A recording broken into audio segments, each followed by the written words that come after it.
shock of the day. Cassie revealed that her $20 million lawsuit against Diddy had been settled, and now she's in talks for another potential $10 million settlement with the Intercontinental Hotel, where one of the most disturbing incidents allegedly occurred. Surveillance footage exists. The details, chilling. She described being treated like a worker, not a girlfriend. Freak-offs, sex parties allegedly organized by Diddy, weren't just about pleasure. For Cassie, they were a job, a duty, and she wasn't alone. Celebrities like Kid Cudi, DJ Khaled, and even Britney Spears were name-dropped in surrounding conversations, with speculation running wild about who knew what and when. But we're not done. Next week, Dawn Richard returns. More witnesses are lined up, and if Day 5 cracked the case wide open, what's coming next might just blow the roof off. Because one thing is clear now, this isn't just a trial about Diddy. It's about power, silence, and the people who finally refuse to stay quiet.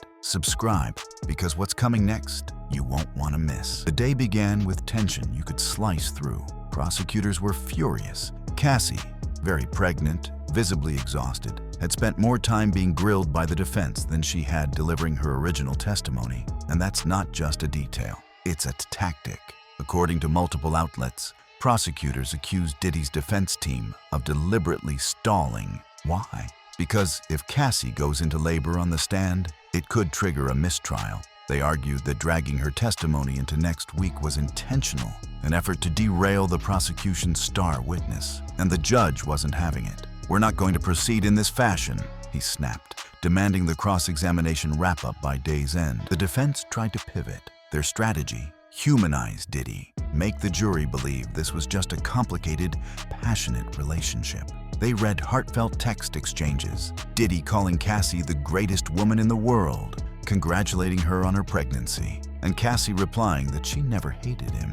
But prosecutors countered hard. Cassie wasn't just a girlfriend. She described being monitored, even while attending therapy. At one point, a Diddy associate was sent to accompany her during rehab. She wasn't healing, she was being watched, but that wasn't the last twist. Dawn Richard, another former Danity Kane member, took the stand next. She testified that in 2009, she witnessed Diddy physically assault Cassie, hurling a skillet at her, dragging her across the house, glass shattering as he screamed. Dawn, terrified, didn't intervene. The next day, Diddy allegedly dismissed the violence as a moment of passion. This wasn't just a trial, it was a reckoning. Cassie's testimony painted a disturbing portrait of control, trauma, and emotional warfare. She told the court she once considered taking her own life. She sought therapy not for addiction, but to deal with trauma she couldn't process. And even after the most violent incidents, she found herself back with Diddy. Because, as many abuse survivors know, leaving isn't always simple. She was 8 months pregnant, trembling on the witness stand, and yet Cassie Ventura's testimony silenced the entire courtroom. For 4 days, she endured relentless questioning. But on day 5 of the trial against Sean Diddy Combs, something shifted.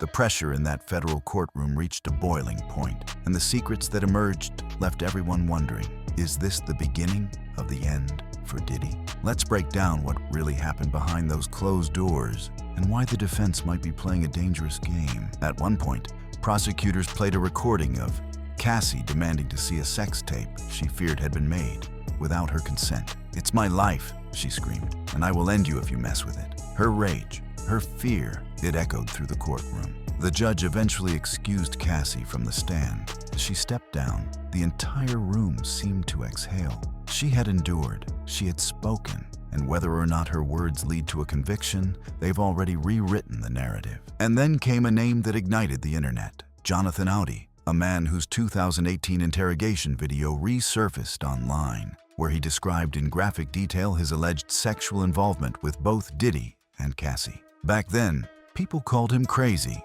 Now, his claims eerily align with Cassie's 2023 lawsuit. In that viral clip, Audi claimed he was used as a slave in freak-off sessions, and that Diddy had deep connections to powerful people in entertainment. He also mentioned drug trafficking rumors, linking private jets and high-profile rappers. Suddenly, what once sounded like conspiracy theory doesn't seem so far-fetched.